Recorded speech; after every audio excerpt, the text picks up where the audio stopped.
Welcome to Popternative, where we dive into topical discussions from the worlds of pop culture, social media, and sports.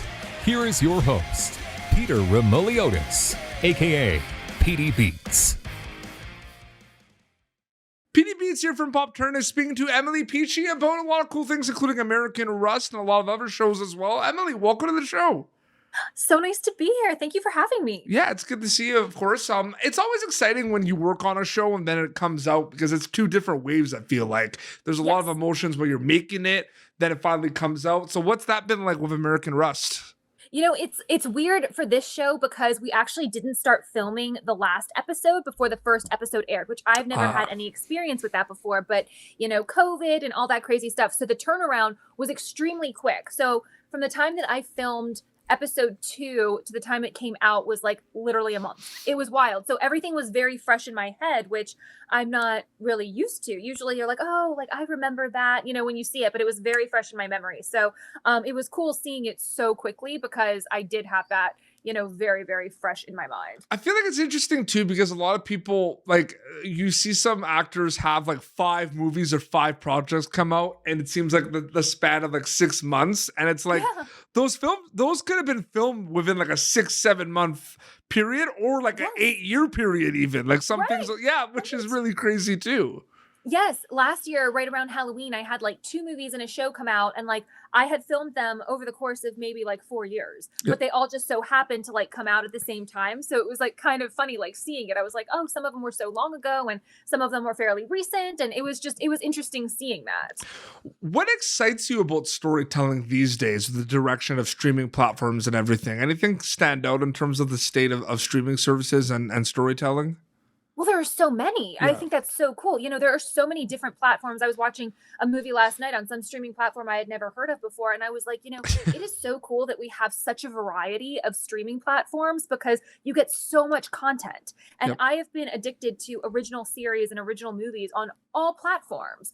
I've gotten really into Tubi recently, and they're doing their whole like original movies and all that good stuff. And, you know, obviously there have been like Cruel Summer. That was an awesome, you know, series, and like all of these different like original things that all of these different platforms have come out with, and they're all very different. And I just think, you know, it gives us such a variety of content, which is amazing. Does the global thing still blow your mind? Because, you know, you've worked on a lot of really cool projects, a lot of really cool TV shows and movies, and a lot of them have that kind of global reach depending on what streaming service there are and everything. Does it blow your mind that like instantly like 190 countries are able to see some of your work? Like that's something I feel like we don't realize these days either. Yes, absolutely. And it's funny to see like which of my projects are popular in like different regions of the world. So I had a movie that came out like a couple years ago, and for some reason it's like very popular in Berlin. No idea why, didn't shoot there, has no ties with it, but for some reason, like it's very popular there. So it's interesting to see, you know, what areas of the world, you know, likes different projects. It's interesting. There's a lot of different storytelling happening in terms of, you know, you obviously have your thrillers, your horror, your comedy, but then you have, I feel like, a lot of TV shows and a lot of films, Emily, that are kind of pushing the envelope a little bit and that are bending genres a little bit. Like we don't know what it is, right? We don't know if it's like a thriller or a psychological or action. What do you think about that? Because I feel like that's kind of a trend we're seeing with content right now too. Honestly, those I think are the best. The ones that hit on all of these emotions. It's like, you know, is this scary, or, you know, is this sad, or is this funny? And it hits on a little bit of everything. Those are the ones that are the most intriguing to me. I absolutely love them. I'm pretty sure. Are you from Atlanta originally? No, I'm from DC. But did you work in Atlanta at all? I have never actually worked in Atlanta. Okay, Never. because I'm noticing in New Orleans. Yeah, okay, that's what it was. I think New Orleans, yes, okay. But like Atlanta, I find there's different areas that have a lot of TV shows filming. Like Atlanta's one of them and everything. Is that something you learned recently too, that it wasn't just like New York and LA? Like that's something a lot of people don't realize. Canada too, like Toronto and everything, like a lot of different opportunities. Vancouver, yes. 100%. I actually learned that when I was in college. So I went to school in Pittsburgh, Yep. Pennsylvania. And, my acting coaches when I was in high school were like, you're going to kill your career because it's not New York or LA. Yep. And I was like, oh, but this is like the best school I got into or where I really want to go. Not the best school I got into, but like, where I really wanted to go. So I was like, I'm going to take that risk. And it turned out that Pittsburgh and Pennsylvania in general had like this huge tax incentive. And Yes. a ton was filming there. And I was like, this is wild. This is very new to me. And while I was there, I was like, wow, like all of these other cities are like that are very obscure, are starting to get this huge, film industry, Atlanta, New Orleans, Boston, Yep. like you said, Toronto, Vancouver, like all of these like places that people think are like random actually have this huge, entertainment community. Yeah. So that was my first taste at it. And I think, with the pandemic and everything, it's only grown stronger. Absolutely. No, it's pretty crazy. I think the thing too about the pandemic as well is we obviously, when everything was shut down, a lot of like content was being watched, a lot of things were being discovered. I Yes. feel like a lot of people were discovered because people were at home watching their stuff that maybe they wouldn't have if it wasn't for the pandemic. So I feel like that's a big thing as well. 100%. I know I definitely watch shows that I probably normally wouldn't have just because I was thirsty for that content and I ended up really liking it. Yep. So, it was the pandemic was great for that. For sure. It was for sure. Have you thought about in terms of, there's probably a lot of things that you enjoy about acting and storytelling kind of getting in there, but is there something that stands out that you enjoy the most about it? Is it just the fact that you get to work with a lot of different people and bring characters to life? Is there anything specifically you like about it?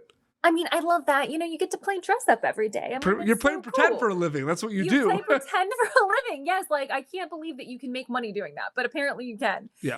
But aside from that, I love that like no 2 days are the same. Yep. Like every experience is completely different. Like I come away from Yep. everything that I film with like a whole new set of friends, Yep. and living in a different area of the world and, having a completely different experience and it's never boring. It keeps things interesting. It's a great profession. What can you tell us about American Rust? This is one of your most recent projects that's out right now. I'm sure it gets kind of launched or trailers out there. What can you tell us about that one? Yeah, so it's very good. I actually watched the second episode just last week and it was very, very good. It stars Jeff Daniels. It's gritty. It's based in Western Pennsylvania, which I have some experience with because I went to school there. So Yep. it's very accurate and also just highly entertaining. It's on Showtime. I had such a fun time doing it. I actually got cast in it a year and a half before we ended up filming the first episode. Oh, wow. So Okay. it was very much this like, is it going to go? Is it not? But I think it had a strong enough script and, great people backing it that they were like, we're doing it. And I was very, very fortunate for that. Yeah, we've talked about this before too. You're also a big fan of like the horror genre and horror movies and everything. Are you getting one step closer to working on one? I mean, I would love to be a scream queen. Like that's my favorite. That's my goal in life, Like seriously, I just think that would be so cool. I have done horror films in the past and I would love to continue doing them because it's a genre I genuinely love. And I feel like there are so many different ways that you can go with that specific drama. People get so creative, like Yep. even like with the Saw films, like blew my mind, Yeah. know? Have you seen any recently? Because there's been, I guess with like October around the corner, like there's been a lot lately. Yes, I mean, I saw A Quiet Place 2. Yep. That was phenomenal. I think that's a very, interesting concept, interesting idea. Yeah. I mean, there are some great, very creative. I saw the new Conjuring. I see every horror movie that comes out, and I appreciate pretty much every single one because I think they're just so.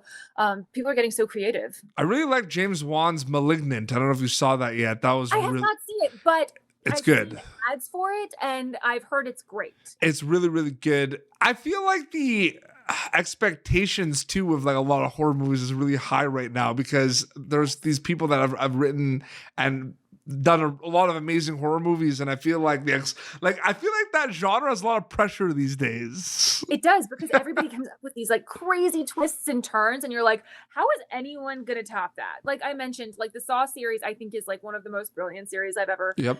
seen in my life, and I appreciate it so much more because it was so low budget that I'm like, these people were just absolutely brilliant, Yeah. and I usually binge that like once a year around Halloween just to be like, oh my God, I'm in awe of you people, you know? I find the landscape right now of a lot of things too is, obviously work resumed at one point during the pandemic, a lot of COVID protocols and everything. And then basically there are a little bit of like the premieres and everything, but not as much as it used to be. And some film festivals are happening, but they're limited and it's all virtual. I'm wondering because, we've done these interviews before and you've done other interviews on Zoom and everything. And you probably have colleagues that are promoting films and projects as well. I mean, you have to think about, I'm sure a lot of you miss kind of being at events and stuff, but other things have to come into play as well. Where like doing like a Zoom like this is more like cost effective. You don't have to be 100%. At a specific place, right? Like there's a give and take, I feel like, with a lot that's happened.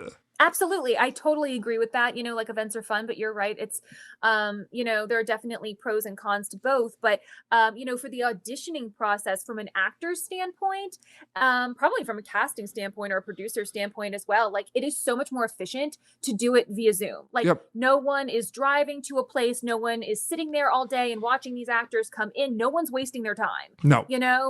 So I think that is like a very positive takeaway from the pandemic. But there's a lot of people though that like they do miss the like being with people at an event, and you have to respect that for sure. Like people, absolutely. I mean, there are definitely pros and cons. I mean, even from like an auditioner's standpoint, you can talk to a director or a producer or get more of a feel when you're in person. I mean, obviously make more of an impression just with your personality. So like you are missing out on that aspect, but I think there are definitely some positives that we can take away from it as well. Oh, absolutely. Emily, thank you so much for coming on Popternative and chatting. I really appreciate it. Oh my gosh, thank you for having me. Absolutely. So American Rust, it's recently been out on Showtime, I believe, right? Like it just came out, right? Yes, it's coming out like one episode per week. Yes. Absolutely. So they can check that out. And where can people follow you on social media to keep up to date with everything? I am at Emily Peachey _. Amazing. Well, this has been Popternative, youtube.com/Popternative for previous episodes. Until next time, this is Emily Peachey and PD Beats signing off. Thank you for tuning in to Popternative. Make sure to check out our past episodes of Popternative on YouTube. Be sure to like Popternative on Facebook and follow us on Twitter. This has been an Autograph Communications production.